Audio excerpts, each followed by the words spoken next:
Asher and Pipeman on W4CY Radio.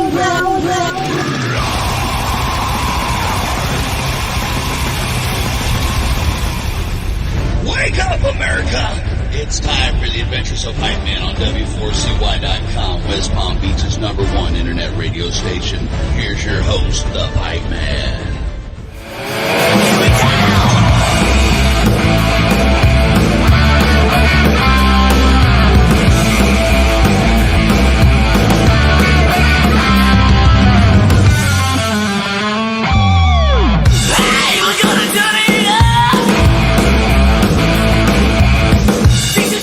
This is the Pipeman here on the Adventures of Pipeman W4CY Radio, and I'm here with pretty cool-ass musicians. Well, we have one of them here, but they're all cool-ass musicians.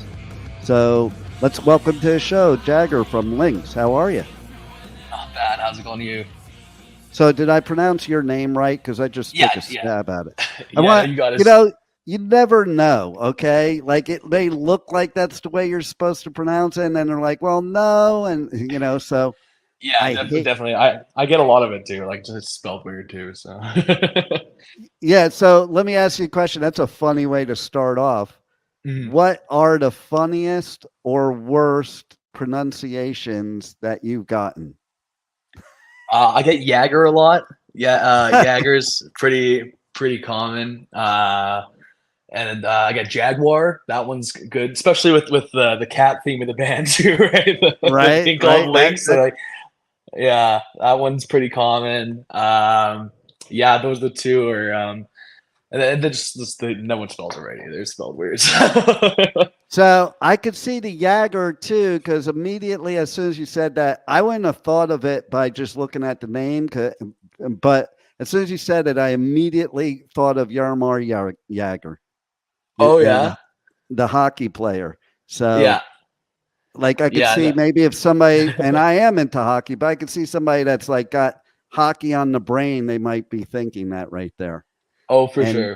That Jagger bombs for sure. There you go. Absolutely. Well, you can't have 80s metal without Jaeger bombs, even though I'm from 80s metal and there was no Jaeger back then. But if there was, it would be. If there was, it'd be there. Yeah. No, it's all about the Jack Daniels is what it's about. Exactly. Well, that, hanging out at the Rainbow during the 80s, that was what it was all about. Oh, absolutely. Did you ever see the meme? Okay, so it goes right along with that. There's this meme of the rock star from the 80s and the rock star now. Did you ever see that meme? I don't think so, no. Okay, so it's so funny because the picture on top is of this long-haired hair metal dude lying on the ground, guitar his hand in one hand and Jack Daniels in the other hand. Yep. And then it shows the rock star of today with the guitar on his lap sitting at the laptop. Yeah, I mean that's how it is these days, it's different for sure. But right?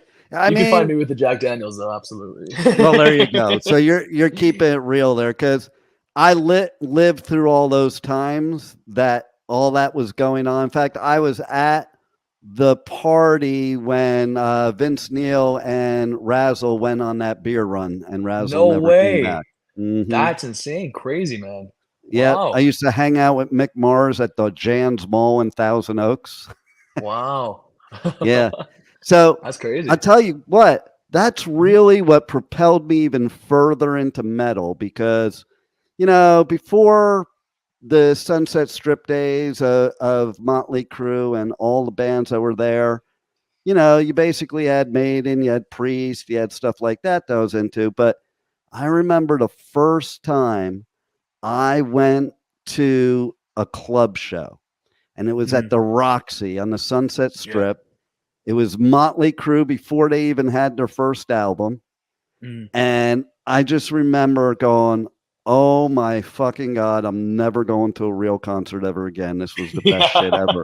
And then after the show, we're all walking up to the Rainbow. I think about it now. I was like, I don't know. At the time I was 14, 15. I'm like, I look at the Rainbow now. Like if I go there now, I'm like, how the hell did I ever get in this place? Oh, that's right. I was walking in with people like Motley Crue. Yeah, and there you go. We walk in with Motley Crue, you're going anywhere you want to go. Exactly. And there's no exaggeration to any of the stories. Like, listen, if you remember the 80s on the Sunset Strip, you weren't there. Yep. Yeah, man. So what is it that prompted you guys to have such, like a connection to that 80s scene? Like, because I think it's just way cool that here we are in 2024 and bringing that back. And there's a lot of it out there now.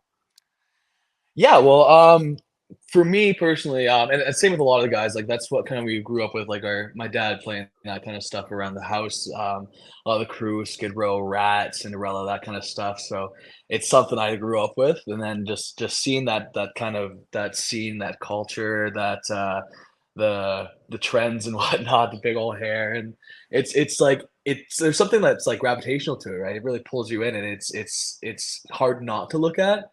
And Right. that's and me just being the attention whore that I am. That's exactly what I want. I want people to look at me. So figure, the more hair I have and the higher my vocals are, then we're set. there it is. And I did see you guys. I saw a video of you guys doing Livewire, and I think maybe you guys should go on and do the Motley Crue tour. Thank you, man. Thank you. Yeah, no, it's a great song. We added that to our set maybe 6 months after we started playing live. I pushed for that one hard too, but once we added it, we played a smaller venue, like it's like this little bar like a dive bar place.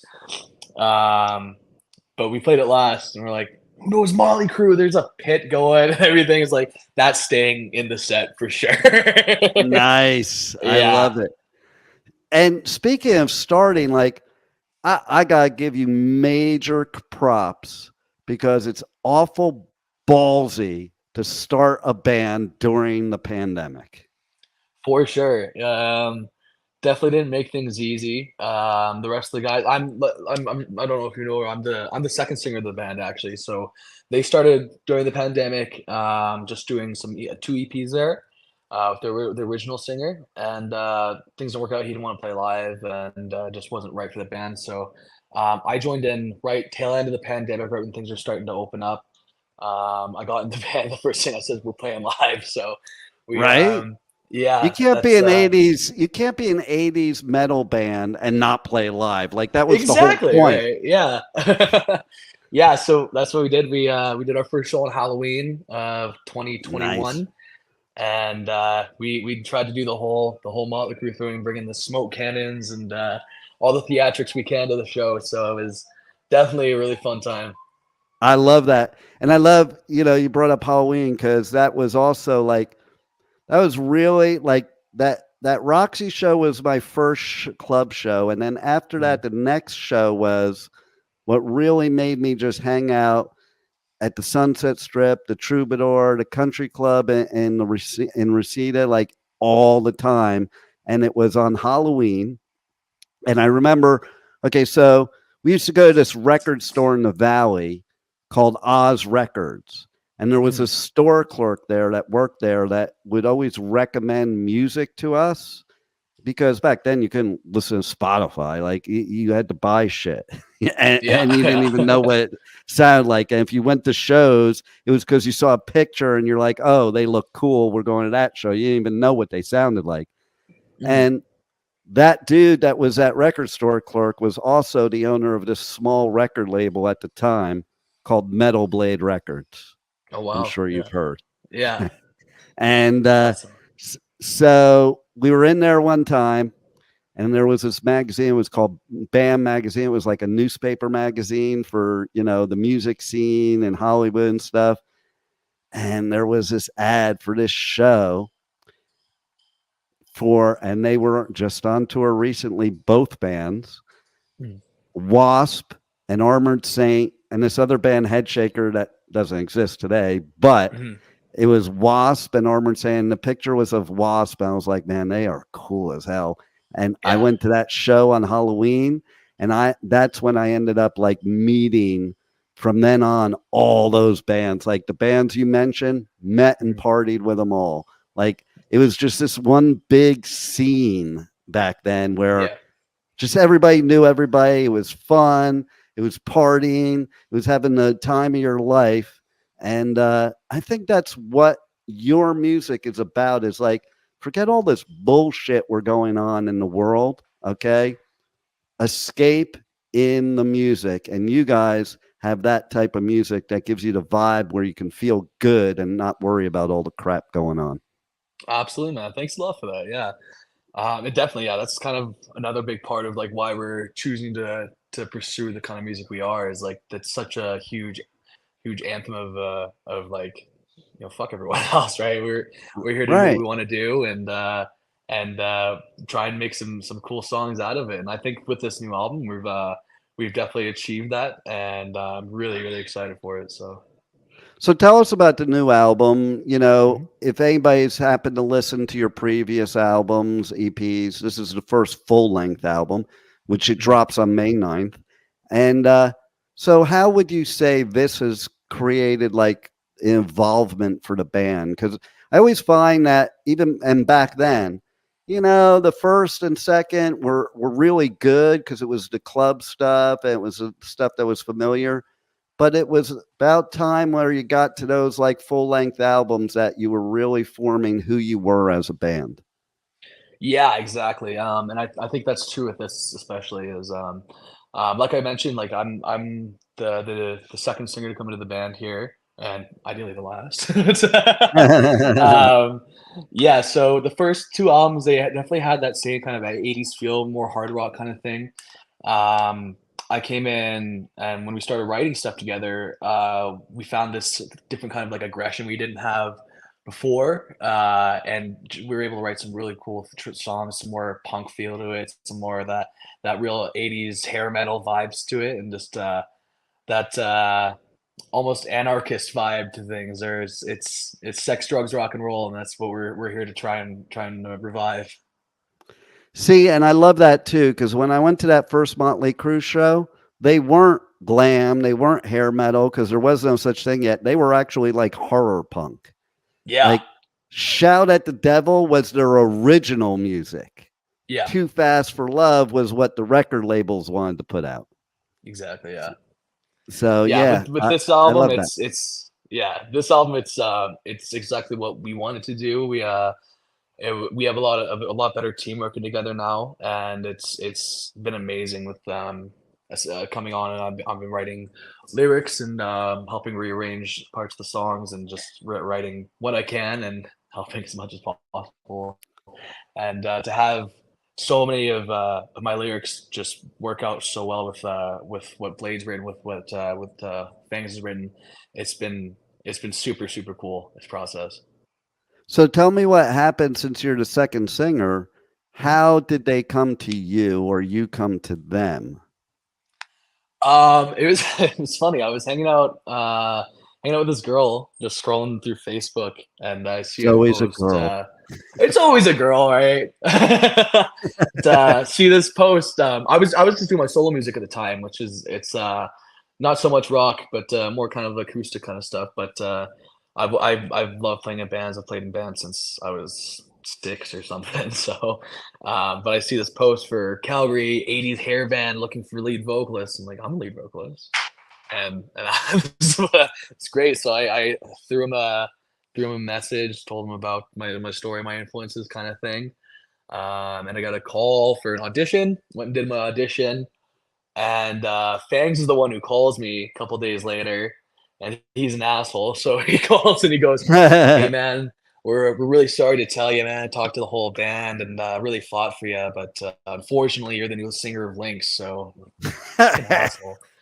Got That's me." I love that. That's so me. I would so do that myself. Yep. So I love Yeah. that. So those live shows, Mhm. okay? Tell us more about what we can expect at a live show, because that's what it's all about. to put it simply, is energy. We're a really high energy band, and we get the crowd moving, and that's what we're here to do, man. We're here to provide something that not a lot of other bands in the city are doing right now, and it's such an interactive experience, and it's from what I've heard from a lot of people who've come to it, it's not something you can find with any other band. There's not a whole lot of those headbang and shake your ass kind of bands anymore. So it's something you can expect for us. Along with, I'm myself and the rest of the band, we're all very theatrical guys. So, it's as much of a show as it is a performance. And it's super fun stuff, man. That's the way it should be too. Okay. Like, because I've talked about this. In fact, I had a debate about this with somebody recently on social media, because like everything's a frickin' debate on there, but it's like, somebody was talking about some band. I can't even remember what it was, but I just remember them arguing about, being a performer, and like, that is what you are when you're getting up on stage. You're a performer. People don't realize that there's multiple assets, personality assets to everybody, but even more so for a musician. Like, who you are on stage doesn't mean that's exactly who you are off stage.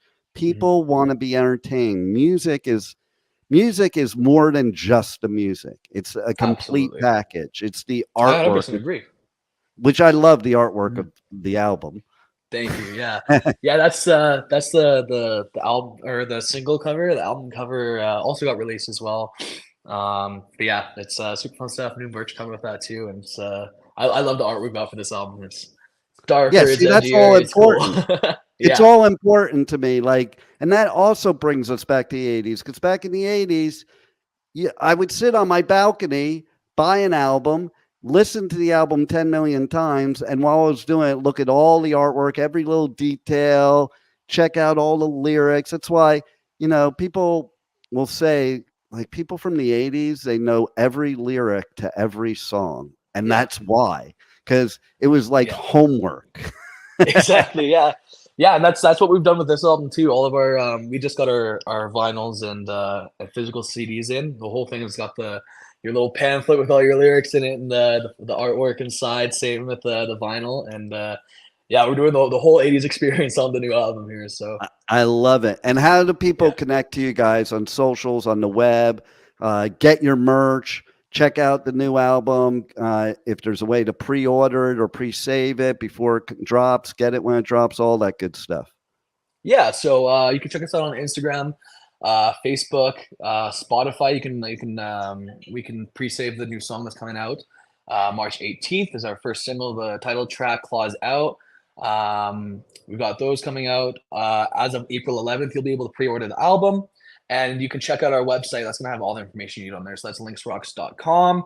And you'll see all our shows, our merch, the album stuff, everything you need to know is on the website there. So give that a look over. All right, nice. So are there any other final words you want to leave our listeners with that we haven't covered already that you want them to know about the band? Not really. I think we've covered. So, I mean, if there's one way to say what you'll get at a Lynx, it is a blast from the 80s. It is a party, and it is always fun. So if you're into anything that's enjoyable in the world, check out our music. Love it. And it is enjoyable. You guys rock, pun intended. And thanks a lot for being on the Adventures of Pipeman. Thank you for having me. Thank you for listening to the Adventures of Pipeman on W4CY Radio.